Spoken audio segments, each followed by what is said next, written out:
Christine Ruderkoff. I'm one of the facilitators that works with families here at the. As I'm sure you all know, Alberta Ed requires 2 facilitator visits per year for each home education student. 3 main aspects are part of these visits. One is looking at samples of student learning. One is talking with the student themselves, and the other is to have a discussion with the parent. So I'm going to go through those in a little bit of detail for you. When we're talking about samples of learning or evidence of learning, ideally we would like to see 3 or more samples of different types of work in different subject areas. Lots of forms that this could take. It could include written work, worksheets, workbook pages, quizzes, tests, written work of any kind. Could be pictures or videos of the student engaging in learning activities. It could be digital documents. It could be slideshows. It could be physical objects that the student has built or created, such as artwork, posters, handicrafts, so on and so forth. Your students' learning may not be all conventional bookwork. It might not be any conventional bookwork. We support all approaches to home education here at the, and will describe whatever form your student learning takes. We facilitators put together a list of some examples of student learning, and I know that this is not exhaustive. It's a long list and just gives you an idea of the diversity that we might be looking at.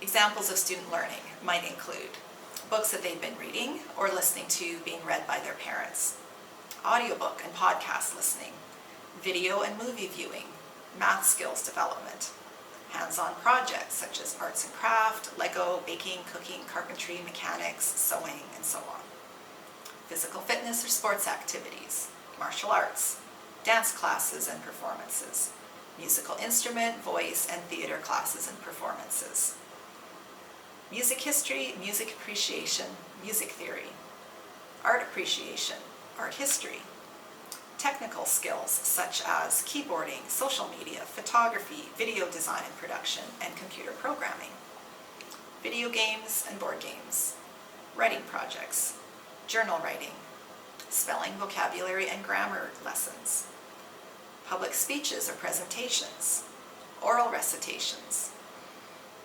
science experiments and other kinds of science learning, history and geography learning, including travel, foreign language studies, religious studies, home decorating and interior design, cosmetology, hairstyling, gardening or caring for houseplants, animal care and training, riding lessons, field trips and group classes, outdoor education activities such as camping, hiking, hunting, fishing, canoeing, kayaking, and boating, driver training, and studying for the driver exam.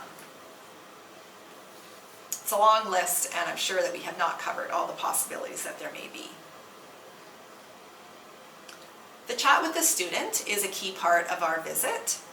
It's a chance for them to show off their work and tell us about their learning activities. They might want to read to us, they might want to recite a poem they've memorized, play an instrument, present a special project, or simply show off some of their day-to-day work that they do. For me, it usually takes about 5 to 10 minutes per student. Often these conversations just roll along quite naturally. I might ask some questions such as, what's the highlight of your year so far?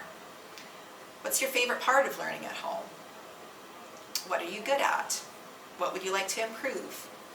What have you gotten better at this year? What books have you read recently? What job are you interested in doing when you grow up? What's something you're curious about that you'd like to learn more about? Shy students usually warm up after they've been able to hear me talk with the parents for a little while, so don't assume that your shy child won't want to take part. Often I would just say, we'll just do them towards the end, and then after I've been there for a little while and they've gotten comfortable, they're often quite happy to say a little bit about what they've been learning. I'd just like to note here that to have the students be present at the visit is an expectation of Alberta Ed, so it is a requirement that the student be there. The longest part of the visit is the discussion that I have with the parent.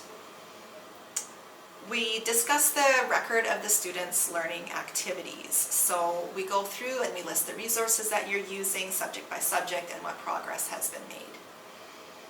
We'll discuss areas of improvement that you've seen and areas possibly of concern where you might like some advice or suggestions or help. And I would really urge you to take advantage of your facilitator's expertise and experience. Not only have we been involved in homeschooling ourselves, but we work with so many families that we get different ideas from them all the time. And we work with different challenges and strengths, and we just have a lot to offer you, and we would like to invite you to take advantage of that. There are the 2 visits during the year. The first visit, we focus on capturing where the student is at now, and the second is where we're recording the progress and achievement from the first visit. So we're looking at that from the first visit to the second visit. What progress and achievement have we seen in the student?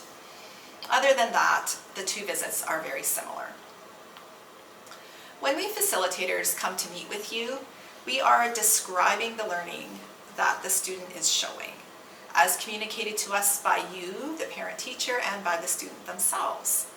So we are not there to assess, to test, or to prescribe, to say you ought to be doing that or you shouldn't have done this other thing.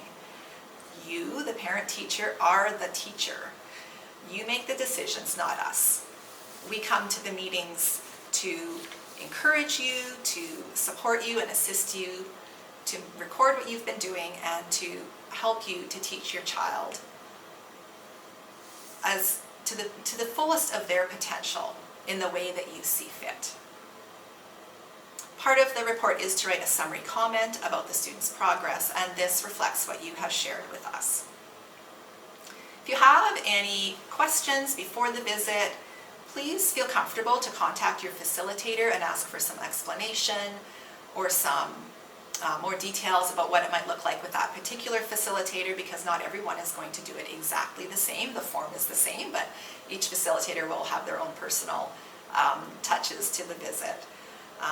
Please don't be concerned about your facilitator visit. We are warm, friendly people, and we are here to support you. We want to see you and your children succeed. Once we finish the visit, we write up the report, and you will be able to read through it, and we strongly encourage you to do so. And if you have any questions at that point, having read it, please again contact your facilitator for any clarification.